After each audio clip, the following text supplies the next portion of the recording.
শালিমা বিলগার্সের সকল সদস্যরা হয়েছে আমার পরিবারের মতো। আর যেহেতু আজকে একটা পারিবারিক অনুষ্ঠান, আমার আব্বা আম্মার বিবাহ বার্ষিকী, তাই আপনাকে সবাইরে আমি ডাকাইছি। আপনারা আসছেন, আমি অনেক খুশি হয়েছি।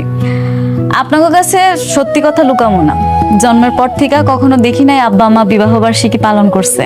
আমরা গরিব ছিলাম, গরিব মানুষের আর বিবাহ বার্ষিকী কি। সেই জন্য আল্লাহ যেহেতু আমার এখন তৌফিক দান করছে, তাই এখন থেকে চেষ্টা করবো প্রতি বছর আমার আব্বা আম্মার এই বিবাহ বার্ষিকীটা পালন করার। আপনারা সবাই আমার আব্বা আম্মার জন্য দোয়া করবেন। চলেন এবার সবাই মিলে আমরা কেকটা কাটি। চলেন আমরা সবাই করতালি দিয়ে ম্যাডামের বাবা মাকে অভিনন্দন জানাই।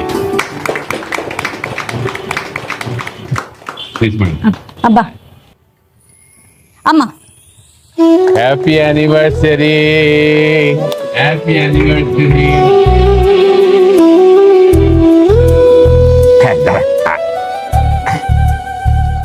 আরে অনিক সাহেব, আরে আসেন আসেন,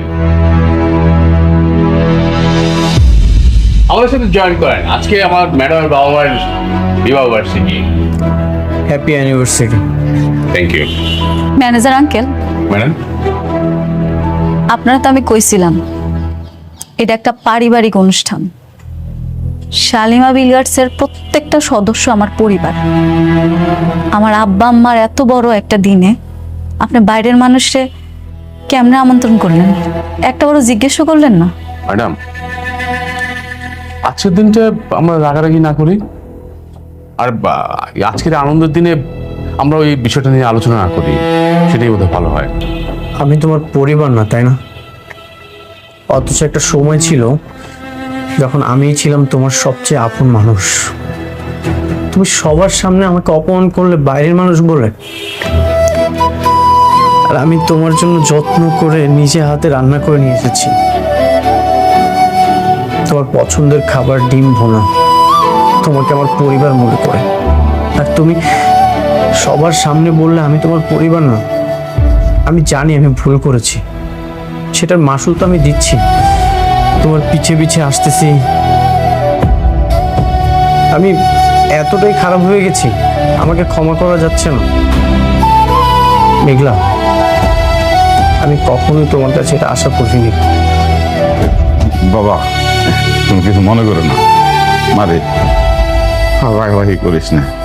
হ্যাঁ, আরে ও তো আমাকে আপনই ছিল, তারপরে ভুল করছে, ভুলের জন্য তো ক্ষমাও চাইছে। থাক, আজকের দিন অন্তত থাক। বাবা আসো, কেক খাও, আসো আসো। আব্বা, কারে কেক খাওয়াইতেছ তুমি? ওরে আব্বা, তুমি কি সব ভুলে গেছো? তুমি ভুলে যাইতে পারো, আমি কিচ্ছু ভুলিনি। আমি ওরে ক্ষমা করব না। আজকে এত বড় একটা অনুষ্ঠান, আমি কত আশা কইরা সব আয়োজন করছি, চাইছিলাম তোমরা নিয়ে ধুমধাম করে অনুষ্ঠানটা পালন করি। তোমরা আমার ভালো লাগে না না? ওরে কেক খাওয়াই তো মন চায়, ওরে কেক খাওয়াইবো তো? খাও, তোমরা ওরে কেক খাও, আমি চলে যেতেছি। খাও। তোমার এখান থেকে যেতে হবে, এটা তো তোমার পরিবার, আমি তো বাইরের মানুষ। এখানে এসে আমি বিরক্ত করলাম। তোমার জন্য খুব যত্ন সহকারে তোমার পছন্দের খাবারটা রান্না করে নিয়ে এসেছিলাম। যদি ইচ্ছে হয় খেয়ে নিও।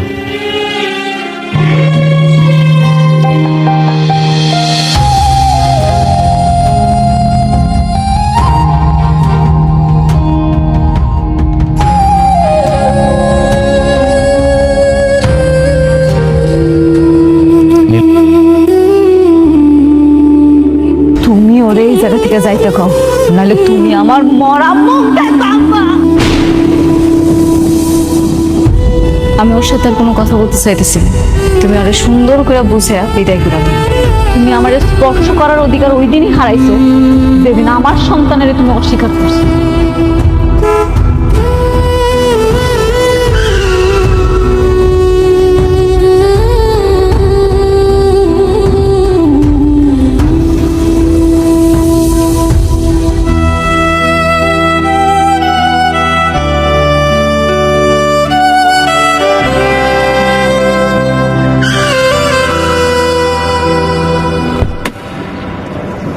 অনেক কি হয়েছে তোমার? তুমি এরকম পাগল মতো হাঁটছো কেন? আর একটু হলো তো গায়ে নিচে পড়তে তুমি। আমার না আসলে মারা যাওয়া উচিত। জীবনটা কেমন জানি, জীবন তো লাশ হয়ে গেছে।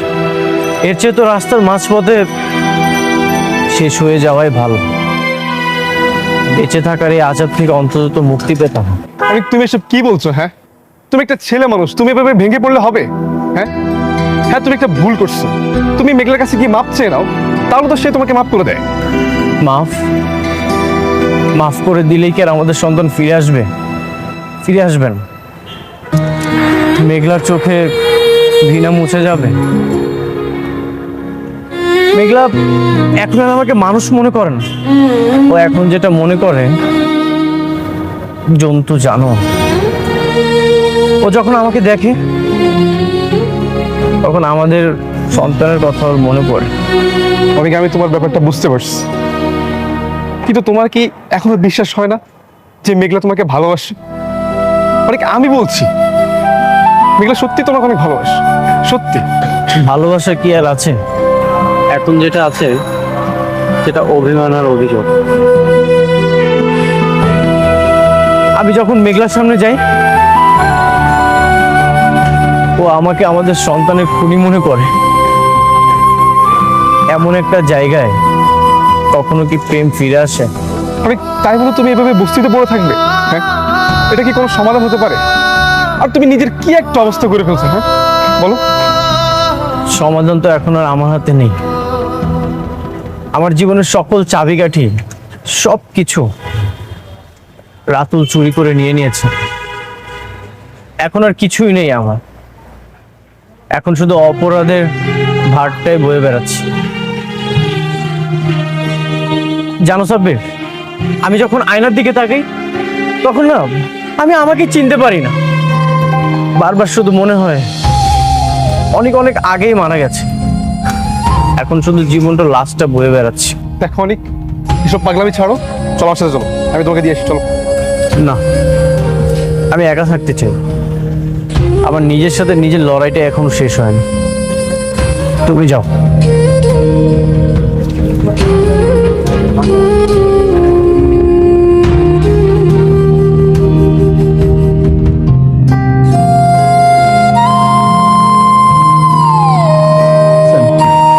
আপনি যান। ঠিক আছে। সাব্বির দেখি তা কি মতলবে আমার এখানে? কেমনে সাহায্য করতে পারি শুনি? আমি এখানে কোনো সাহায্য নিতে আসিনি, আমি অনেকের বিষয়ে কিছু কথা বলতে আসছি। আমি তোমার আগেই বলছি আমি অনেকের ব্যাপারে কোনো কথা শুনতে চাই না। কেন শুনতে চান না? আপনার শুনতে হবে। সাব্বির, তুমি মনে হয় জানো না কিছু, নাকি নতুন করে আবার সবকিছু শুনতে চাও? তোমার সামনেই সব ঘটনা ঘটছে।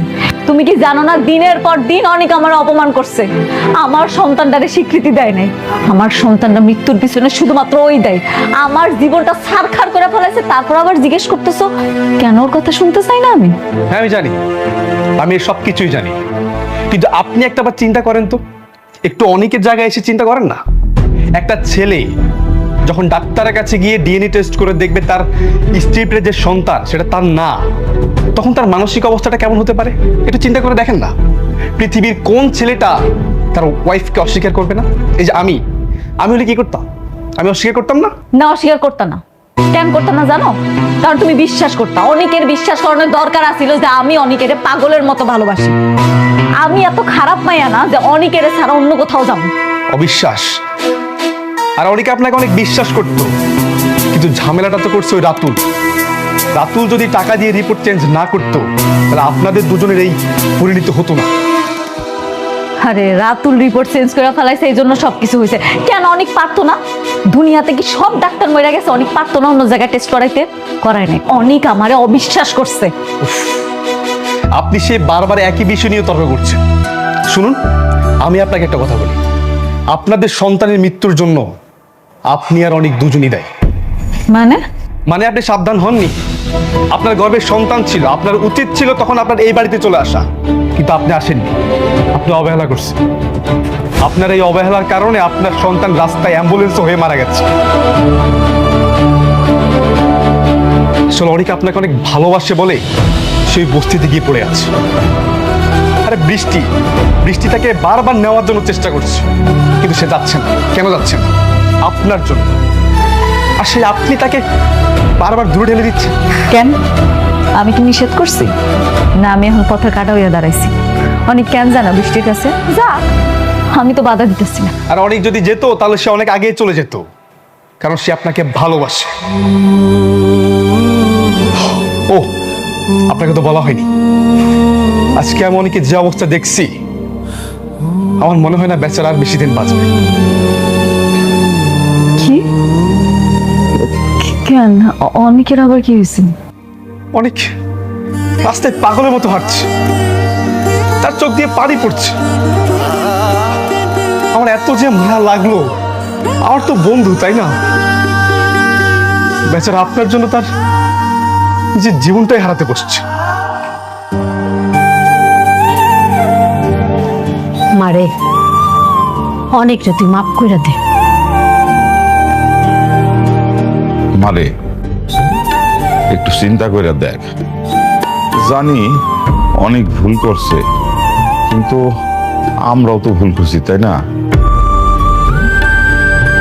আমার মনে হলো আপনাকে কথাগুলো বলা দরকার, তাই আমি বলতে আসছি। দেখুন, এখন চুপ করে বসে থাকার সময় না।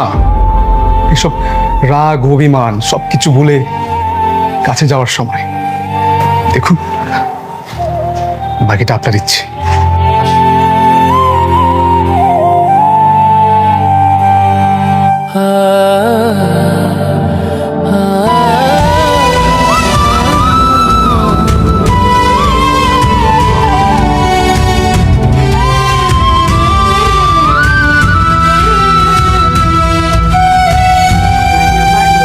তুমি এখানে কেন আবার আসছো? তোমাকে কেন বলছি এই বস্তিতে আর কখনো আসবে না? কেন আসবো না? তুমি আমার হাজবেন্ড, তোমার উপর আমার অধিকার আছে। আমি এখানে বারবার আসবো। কেন বুঝতে পারছো না? আমার এই জীবনটা এখন অন্যরকম হয়ে গেছে। এই জীবনে আমি কোনোভাবেই তোমাকে জড়াতে চাই না। চাও না মানে? আমি কই যাব? আমি তোমাকে ছাড়া কোথাও যাব না। একটা কথা বলবো? বলো। তুমি আমাকে ডিভোর্স দিয়ে দাও।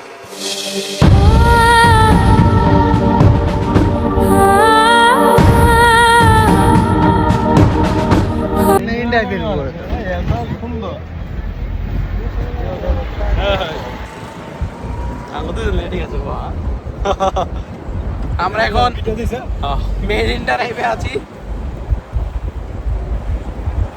এই যে আমাদের সাথে পায়রা আছে।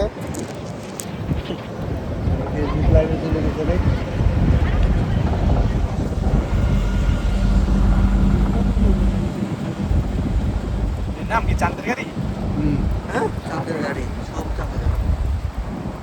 রাস্তা কাটলো ওই যে সমুদ্র ভাই, সমুদ্র আরে চলো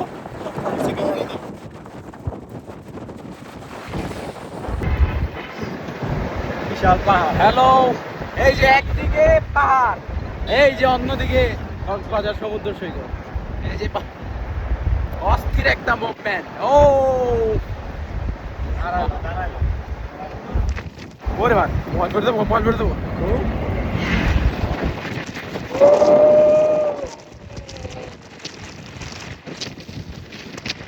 এত পরিমাণ বাতাস! এই যে এক ভাই বল বলছো না, পাহাড়টা সমুদ্র আর বিশাল পাহাড়।